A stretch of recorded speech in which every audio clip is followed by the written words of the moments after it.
This is Anthony John Bartlett, your relationship coach at relationshipteacher.com, your source for the best information on relationships and sex. So whether you're having a life difficulty, relationship difficulty, or issue related to sex, visit relationshipteacher.com and get in touch with me. This is a guided meditation for performance anxiety, erectile dysfunction, and premature ejaculation.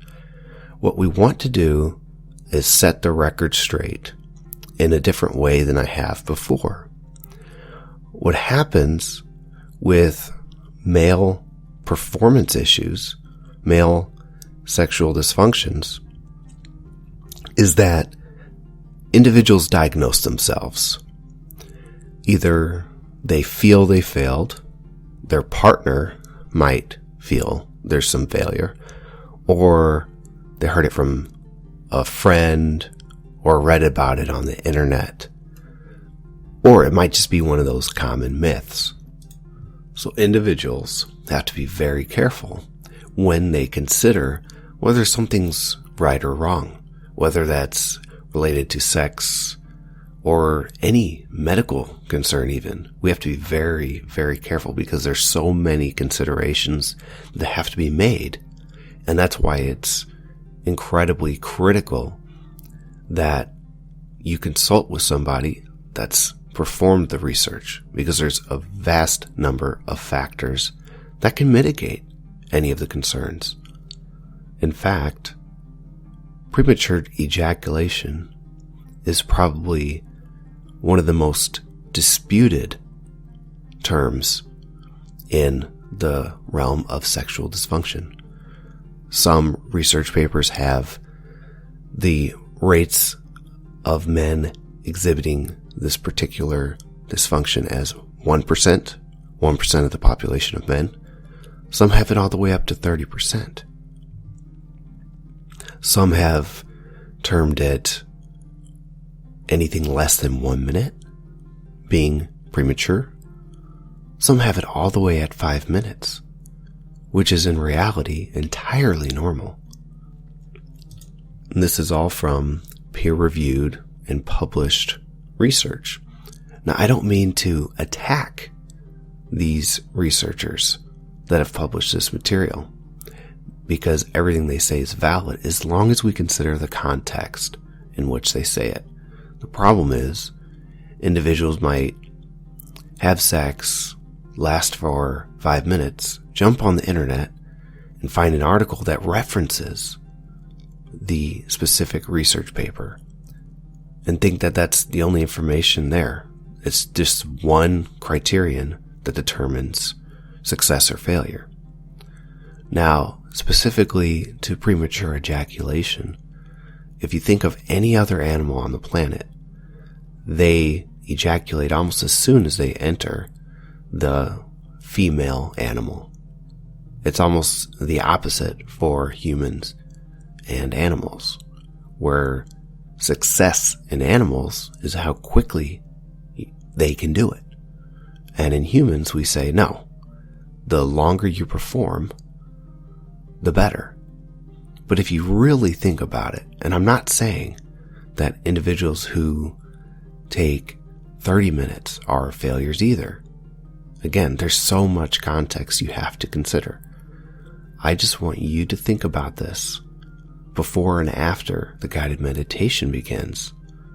I want you to consider what failure really is. It might take 5 minutes. It might take 50 minutes. We have to consider all of the context, whether it's premature or delayed ejaculation. It's vastly important so that you don't develop performance anxiety, or any anxiety that's experienced is not maintained or exacerbated. So the final point on that topic is, about 100 years ago, they first termed premature ejaculation. In fact, premature used to mean that the male ejaculated before entering the female. And they had actually two terms. There was premature, and then they had early. But then over the decades, now we just are left with one term. It's just something important to consider. What we want to do is just enjoy the experience, whether it takes 3 minutes, 5 minutes, 10 minutes, or whatever. It's going to be normal. As long as we conquer any anxiety and we learn some basic techniques to slow down and enjoy the moment, then the only thing we're left with is various factors that a male might be born with. And that's just perhaps something like heightened sensitivity in the penis. And is that really a dysfunction if you were born with more nerves down there? Or what about the dual standard, where it's good for a woman to climax as soon as possible, but awful if a man did anything similar? It's quite the paradigm, and I think it warrants much more investigation by your logical mind. So, without further ado, I'd like for you to take the moment and find some very calm, relaxing environment for yourself. I don't want you to have any demands on yourself, especially if you have to drive. So please find yourself in a dark and calm environment that you can lie down or sit as you enjoy this guided meditation. Now I want you to begin breathing and you take nice deep breaths. Now as you take your first breath, you're going to notice it's a little shallow. And I want you to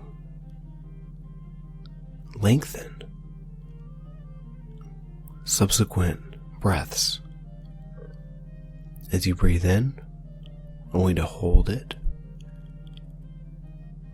and then breathe out. Breathe out.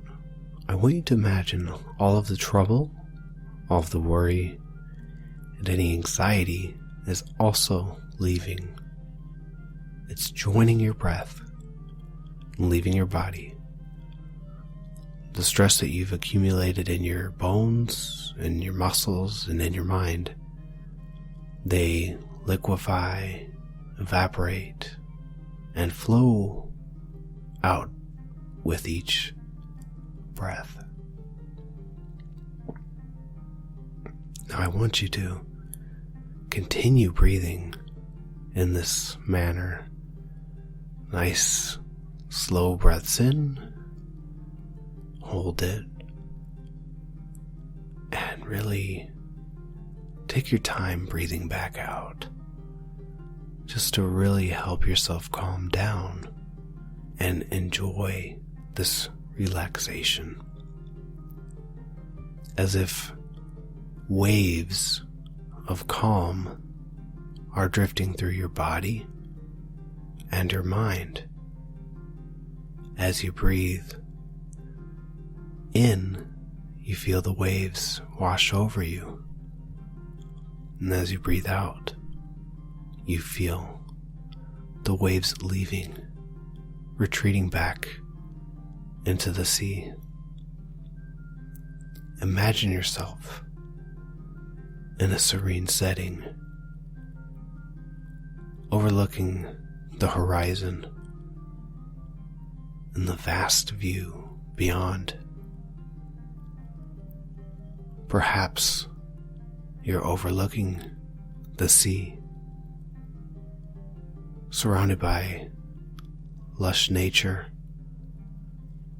as you rest peacefully. I want you to enjoy feeling at peace in the world, because in this moment you have no demands, you have no stress. Your only requirement is to relax You're not at work. You are not exercising. You're not in any sort of argument. Indeed, any strife or discourse from the past is in the past, and it no longer exists in this present moment, especially in this wonderful and beautiful environment. I want you to imagine that the colors that you are seeing are calmness.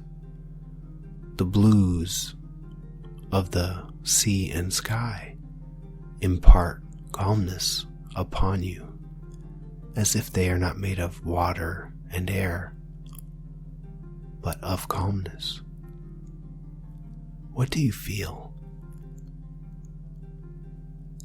Do you feel that you are part of the sea and the sky, materially comprised of calm? I want you to look out at the horizon as you see clouds drifting by.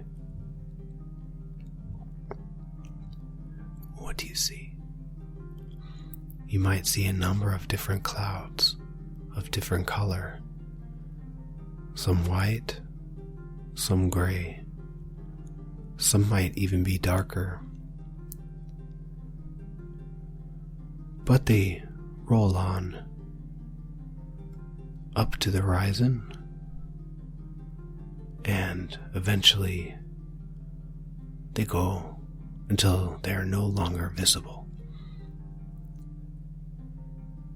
I want you to let the body and mind relax, to fully let go, just like those clouds.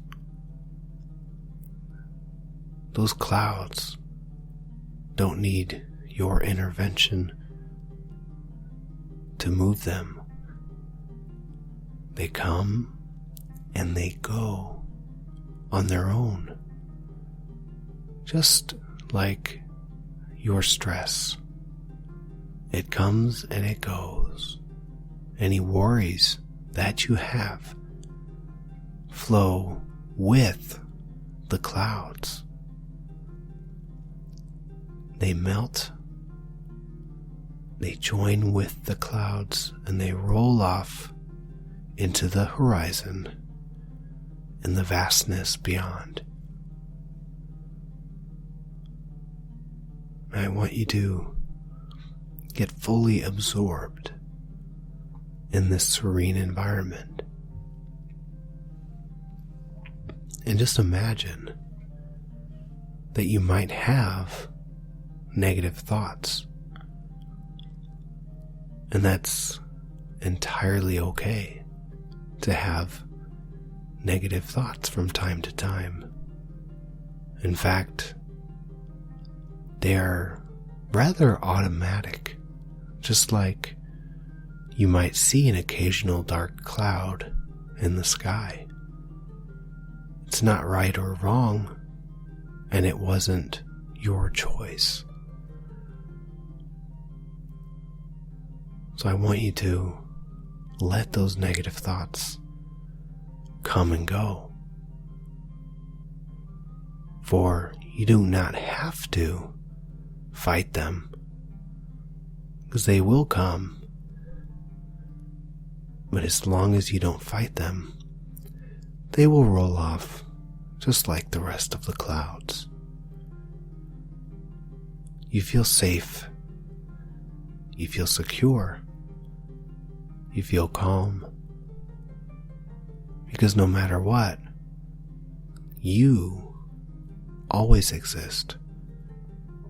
Any negative thoughts, they come and go, having no true impact on you. Now, I want you to imagine that this moment could last forever, with the waves of calm flowing with the ocean. In on the sand, rolling over your toes, up to your torso. Back out as a breeze rolls over your body, imparting goosebumps across your skin. Continue to appreciate this moment as you enjoy time away from the stresses of life.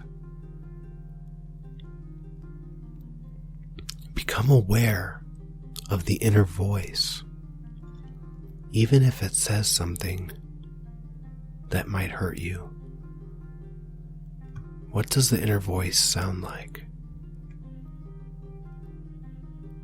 Imagine listening to that inner voice as if it were on the radio.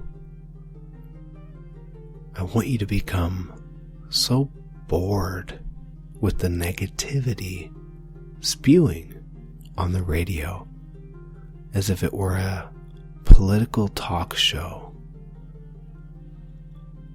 ranting on and on about the same old topic as they beat it to death.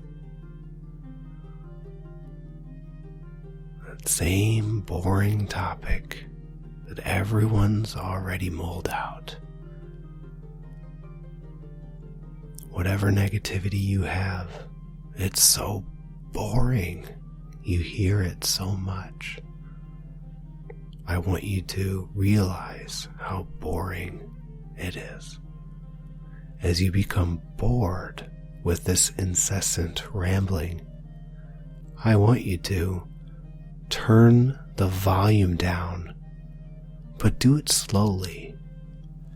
As the inner voice starts at an 11, I want you to turn it down one at a time, all the way down to 0. And perhaps the boring negativity doesn't like being muted as you have done, and it fights back, turning its negativity to the television. That's fine. I want you to imagine that you are now watching all of that negativity on the TV now, because you have silenced the radio. That's easy. Just turn the contrast all the way up and watch the negativity turn to white. It's like watching the clouds drift by until they fade off into the distance, no longer being distinguished from the rest of the sky. Anytime you hear negativity, you can turn that radio all the way down, and anytime you visually see negativity, you can turn the contrast all the way up and drown it out. You can acknowledge it and see if it has anything important to say. Beyond that, we just become bored and move on, muting it or turning the contrast all the way. Very good. Now, I want you to become more aware of your breath again as you breathe in, all the way in, and hold it. Hold it some more until it needs to come out. And as you let it out, feel any last negativity evaporating. Wonderful. I want you to become more aware of your body. What does it feel like on the sand? Why don't you begin moving your fingers, your toes, maybe making some minor facial movements. Good.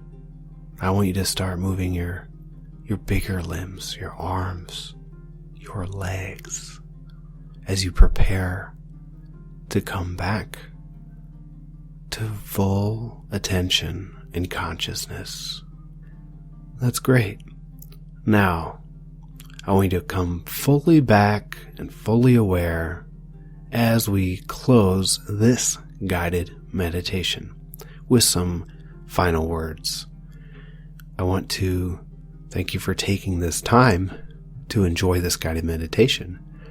Indeed, premature ejaculation and any performance anxiety that can accompany it are very easy to manage. What we want to remember is to not classify ourselves and judge ourselves by certain criteria. We have to understand that there are different circumstances and different contexts that each individual and each relationship finds themselves in. For a man, there are a host of factors that contribute to the different amounts of time that he lasts in the bedroom. It might be an odd night, and he might last, one may say, too long.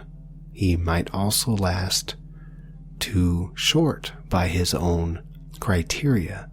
That said, we want to make sure that what we are doing as a whole, say over 10 instances of sex or 100, we want to make sure that across the board we are doing the right things, because there will always be individual variances, and we don't judge an individual by one performance.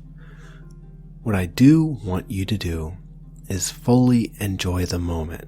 Stop worrying about things. Stop thinking when what you should be doing is feeling.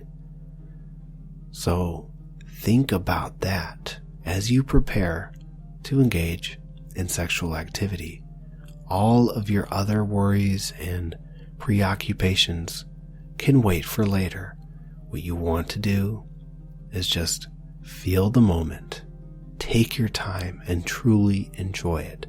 What you'll find is that you will last on average longer.